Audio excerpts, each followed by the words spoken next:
And now it is my very great pleasure and honour to introduce our 2023 Bradfield Orator. Please welcome Premier Chris Minns.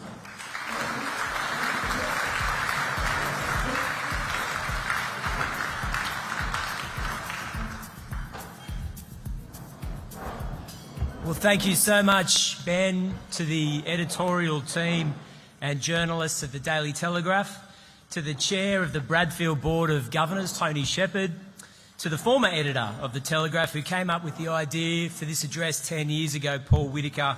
Thank you so much for the invitation, the honour of addressing today's event. To my colleagues, including the Deputy Premier of New South Wales, Prue Carr, the Treasurer, Daniel Mookie, and Ministers Scully and Jackson. I'd like to also acknowledge the traditional owners, the Gadigal people, and I also want to thank the MCA for hosting us today at this wonderful, beautiful venue right on the border of the most beautiful harbour on earth. It's a great honour to be invited to give the Bradfield Oration, an event that has become a major fixture on the annual calendar of our state. And watching that video before Ben's address and seeing Lucy Turnbull launching the 3 cities plan a few years ago and then Dom trumping it with his 6 cities plan a few years later, I wanted to scoop the pool and announce 12 cities today, but I won't. I've resisted the urge. But in all seriousness, the address is an opportunity to lay out the plans and ideas for a great city and to do it in front of influential leaders in our civic life. In the past, this address has been a platform to debate infrastructure, roads, urban growth, planning, public transport, taxes, as well as the intangible characteristics of a city. They're difficult to identify, things like culture and experience and the temperament of a city. All of those contributions, sometimes at odds with one another, have been used to lay out competing visions about what's possible, what to avoid, and what we're collectively missing out on in this beautiful city. I've noticed in the past that keynote speakers and some panellists at this address have been split in the past into 2 groups: those who are in government and are responsible for the executive leadership of the state or the country, and those who aren't but are looking in from the outside. The outsiders are far freer to offer advice and ideas without price tags attached, without any real regard for timelines or already commenced projects or contracts or budgets. And I should know, because that's exactly what I did last year as Leader of the Opposition. But all contributions rest on a really simple premise, and that is that this is a great city filled with wonderful people who were either born here or moved here to make a better life for themselves and their families. And it's the greatest city on earth. Wherever you end up with your designs or plans for Sydney's future, you start with a city that's bordered on the east with world-class city beaches. On the west, north and south, by some of the most pristine and awe-inspiring national parks in the world, and a city that's intersected by 3 beautiful rivers that cut through the urban landscape, offering, in the process, water access to literally millions of people. It's possible in Sydney to catch a wave at Maroubra, Cronulla or Manly before getting to work on a Friday morning. It also means wherever you live in Sydney, in all but one direction, and that's east, you can travel 40 minutes and be in complete isolation in the middle of the natural beauty of a pristine national park. And in the middle of it all is a deep harbour where a 30-storey cruise ship can pull up next to a 70-storey tower and then gently slip back into the spillway and then back out into the ocean. So in spite of my recent public support for the Brisbane Broncos in the NRL Grand Final, I can assure you that I, like you, absolutely love this city. Friends, who are we up against in competition with this city? Melbourne? What can Melbourne genuinely offer? It seems to be, if you listen to Melburnians, a mix of, quote, check out our coffee lanes and some kind of Parisian feel, except that it doesn't have the Louvre, it doesn't have Haussmann architecture, it doesn't have Bonaparte boulevards, it doesn't have the Musée d'Orsay, it doesn't have the Eiffel Tower. In other words, it's Paris without any of Paris's landmarks, but with Paris's alleyways. However, when it comes to Sydney, all of that natural beauty creates natural limits to our vision for this town. Those national parks on all sides mean that we're hemmed in when it comes to growth. The rivers cut through Sydney like a scythe, and the city beach's coastline means that the eastern approach to the city doesn't really exist. So unlike a lot of cities around the world who are big metropolises, it's not possible for us to have ring roads with multiple access points to our downtown. The second and perhaps equally important problem is that because of its natural beauty, I think there's a temptation to treat it like a masterpiece. Let it hang in a museum untouched. A precious artefact that's just too delicate to mess with. After all, you wouldn't add an extra ab to Michelangelo's David, and you wouldn't add another lily pad to a Monet masterpiece. But treating Sydney like a delicate object risks robbing its future. It's akin to leaving it on an art gallery wall, simply gathering dust. It's a living thing, this city, and just as Bradfield Harbour Bridge or Utzon's Opera House were additions to the city that ultimately made it even more attractive, we can't be afraid to make change that will add and not subtract from its beauty. In short, we've got to have the confidence to make change in our city. I believe that change must include, at its heart, new housing and density for the people who live here. Housing is the key to ensure that young Australians have the ability to live and write the next chapter of Sydney's future. If we fail to do that, then we won't be providing the next generation with the chance to grab a piece of Sydney for themselves, which many in this room, including me, were able to inherit or grab for themselves. When I was young and graduating from high school, the key question my friends and I asked each other upon graduation was, will we ever be able to afford to buy a house in Sydney? The question for many these days is, will I even be able to afford to rent a place here? It was at this speech last year, in the run-up to the New South Wales election in March, where my party was able to clearly state that development had slowed to a crawl in Australia's largest city, and that the maze of planning agencies, bureaucracies and departments were hampering New South Wales' competitiveness and also its ability to attract and retain capital in our state. I was given the opportunity in opposition to make that case alongside then Premier Dominic Perrottet. And can I take the opportunity to congratulate Ben English for discontinuing the practice of inviting the Leader of the Opposition to these addresses. No need to do it, Ben, no need to do it. This forum was an opportunity to firmly say supply, or in this case a lack of supply, was the leading reason for the housing affordability disaster in New South Wales, and that something needed to be done about it. Supply is fundamentally being hampered by excessive delays in processing development applications. Currently, local councils on average take 111 days to process a development application.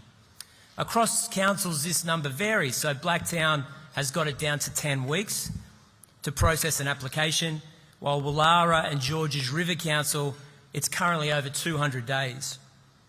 That Bradfield debate and the subsequent election campaign around the need and for the supply of housing went a long way in skewering the list of what I call red herrings, often prosecuted by NIMBYs, anti-development mayors and others who hope to draw our attention away and hopefully frustrate attempts to build more opportunities for building in Sydney. But the truth is, there's just no shortcuts to a growing city. I know, having appeared at this forum as Leader of the Opposition, that it is a lot easier calling for these changes rather than actually delivering them from government. Consequently, I, rather than Dominic Perrottet, who I think is here today, am now on the hook to get development and completions going in this state. Last year, New South Wales had 48,000 housing completions in a 12-month period. Now, you put that against Victoria, that managed to achieve 59,000 in the same period of time. New South Wales produces 6 houses per 1,000 people every 12 months. Victoria produces 8, and Queensland a massive 9 houses per 1,000 people every single year. So that means that despite having the largest population, the largest expected increase in population, the highest rents, the highest median house prices, we are last on the East Coast when it comes to housing completions. Our departments, our councils, some state MPs are saying no too often when it comes to new housing options for Sydney. But every time they say no, it means that another house will not be built for a young family, a single person, or a renter in our city. For some assessors, no is the safest answer you can give. After all, no one's ever been fired for rejecting a development application. In other circumstances, applicants and builders are being asked to repeatedly fund independent reports on shadowing or traffic management that is well over and above what was originally required for the development application. That culture has to change, and I know that the Minister for Planning, who's here today, is determined to change that culture. I want to say, Paul and I, as a starting point, the New South Wales Government will hold ourselves to be totally transparent about how we're meeting this challenge. The Government will publish housing approval times or delays for every state significant development, every single one of them.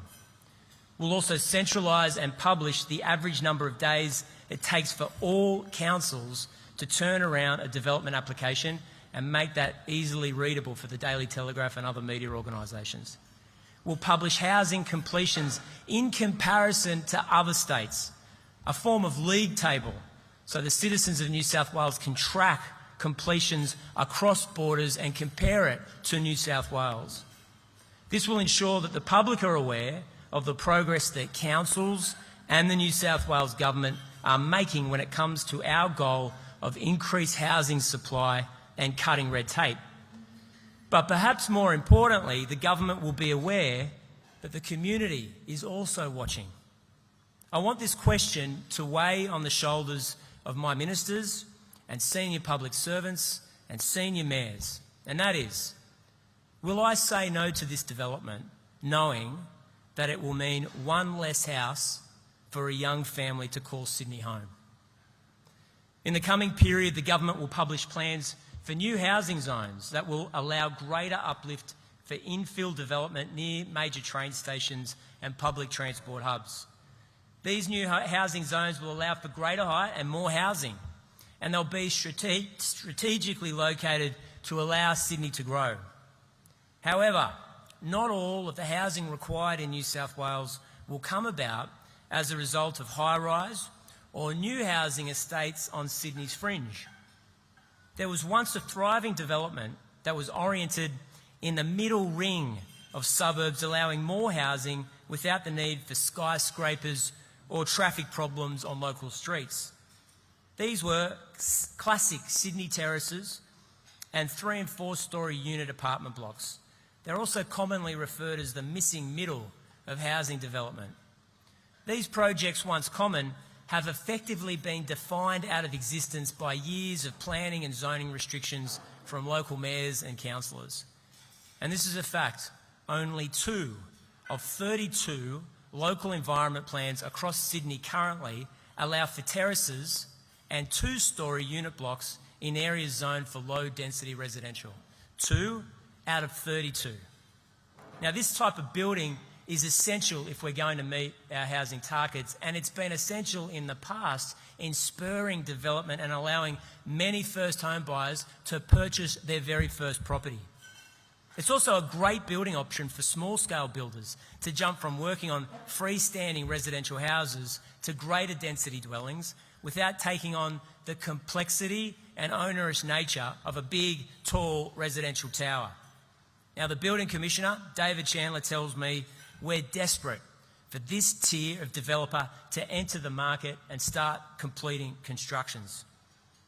Of course, David's work over the past few years in the New South Wales building industry has been tireless and thorough, and the Government will continue to support him and his team as the state constructs the housing required to confront the crisis. But in order to get terraces and low-rise apartment blocks into the system sooner, I can announce today that the government will launch a patent book development pathway for terraces and mid-level apartment buildings. Working with industry, the government architect will develop several template building designs. If a builder builds to the patent book, then the development will be considered complying development and it'll be given an immediate tick.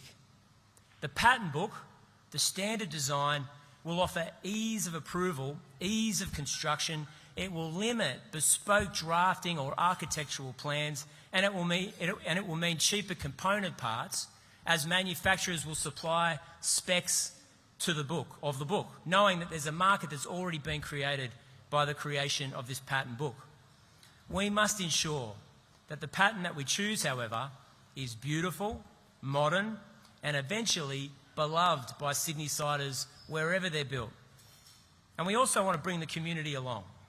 So with that in mind, I can also announce today that the government will launch an international design competition for a budding young architect to design Sydney's new terraces and Sydney's new apartment blocks. We want Australia and the world's best young architects to put in a nomination to show us your creativity and ideas for a structure our city will fall in love with. When Premier Joe Cahill launched his competition for the design of the Sydney Opera House, he charged £10 for registration. And I haven't told the Treasurer this, but we've waived the fee for all inbound competition entries. But in all seriousness, this is your chance to design not just a single building, but fundamentally change the city.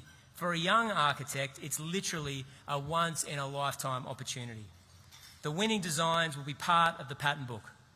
For Sydney, it's an opportunity to pick a design that we can shape around our city. Rather than boring uniformity, this will allow builders to pick the standard design they know is attractive, they know is great for the market, and they can get going with almost immediately. While we're going to engage patent book designs for both mid-rise apartment buildings and new terraces, when it comes to high-rise in well-located sites best suited for greater density, the government is going to provide developers with options. We've listened to feedback that site-specific competitions for every development is adding more than a year to the planning of any large DA. Instead, developers of high-rise will be able to select an architect from a pre-approved list from the government architect. This will turn off the need for architect competitions on every single development, and we believe slash approval times by up to 12 months. I don't know who's clapping, but that's great.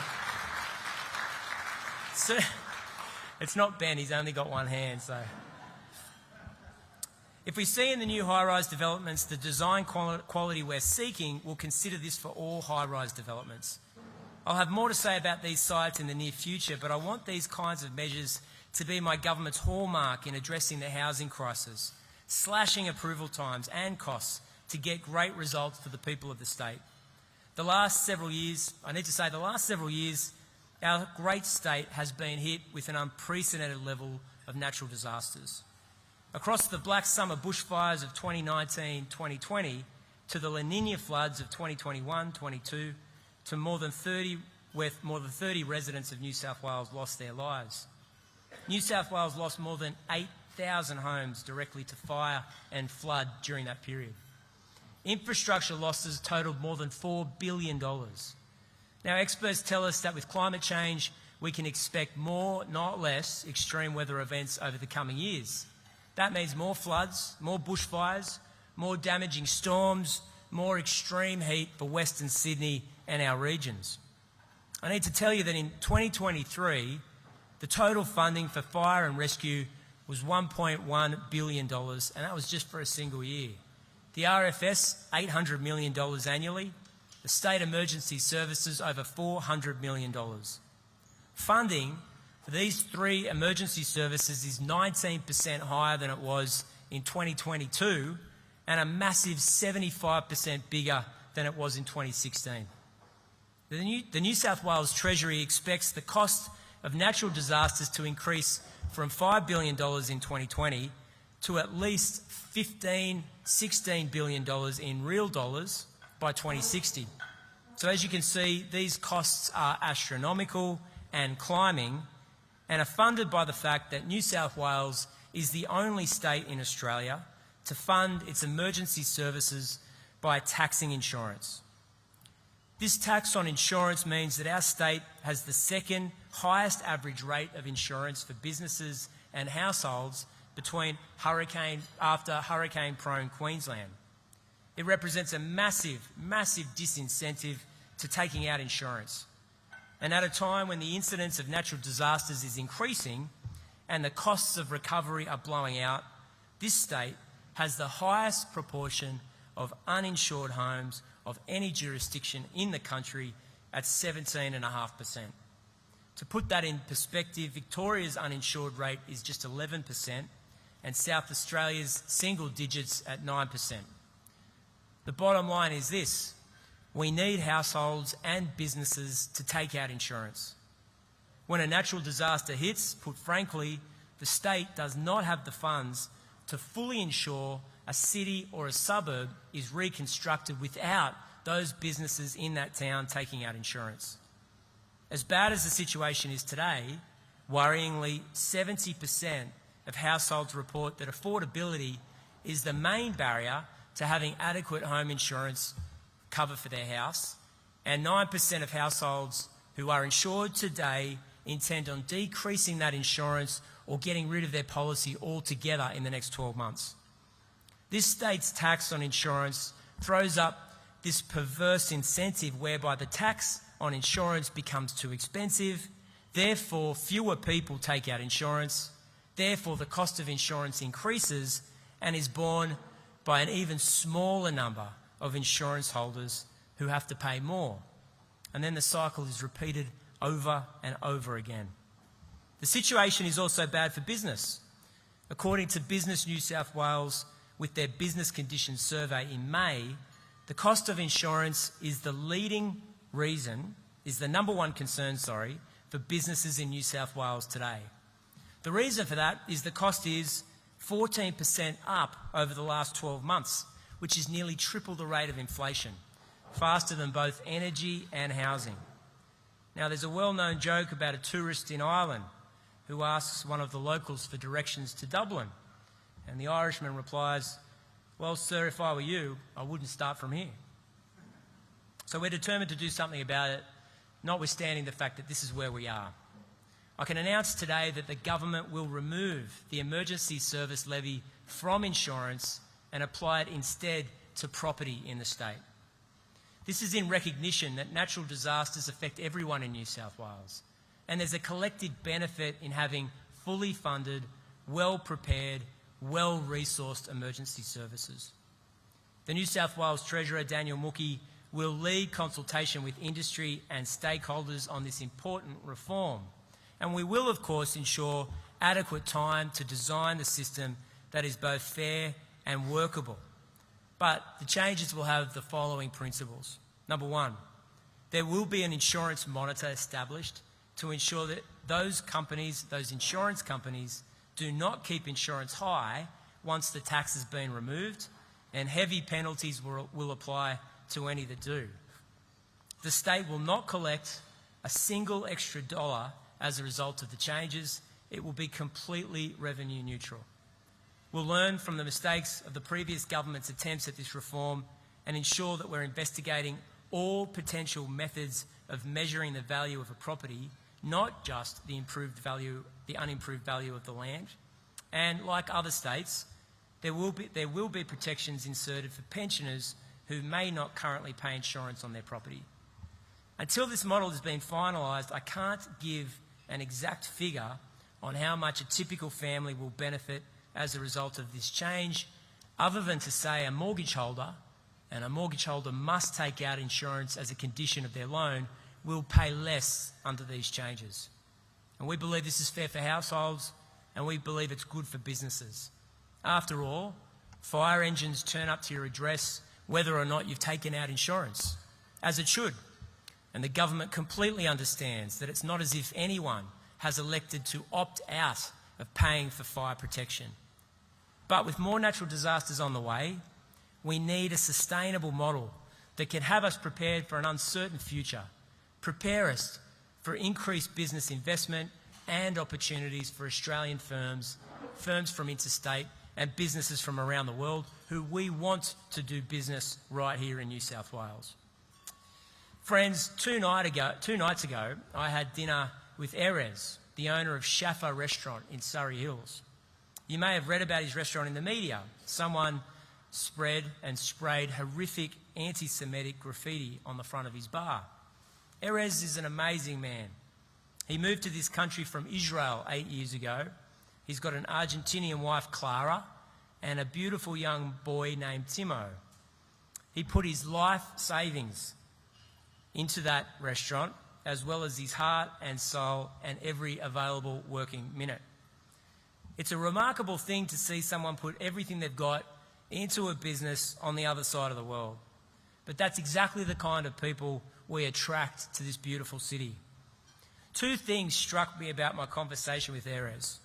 Firstly, he was understandably in despair after hearing that vandalism and naked anti-Semitism had been sprayed across the front of his business. He believed that no one would want to go to that restaurant that had been targeted with that kind of offensive filth. He was amazed to discover that the exact opposite thing happened. The next night, the restaurant was packed. His city rallied behind him, bookings stacked up, and those who couldn't get a table bought a gift certificate instead. Secondly, hearing Erez's love for Sydney, his absolute astonishment at its beauties, which is undiminished even in the face of that despicable act of public racism. It struck a chord with me. Sometimes it takes someone who wasn't born and raised here to show us the city that they're seeing through their eyes, to understand what we live in each and every day. My government wants Sydney-siders to fall in love with this city all over again. But I'm convinced only change, thoughtful, considered and lasting, big and small, but change itself will help us do just that. From major infrastructure projects to subtle changes that benefit the culture, to making not much needed and long overdue tax reform. Change, as much as our natural beauty, is what makes Sydney great. So together, let's grasp the opportunity and live up to the daunting legacy of the ultimate change maker in our city's history, Dr. John Bradfield. Thank you so much, everybody.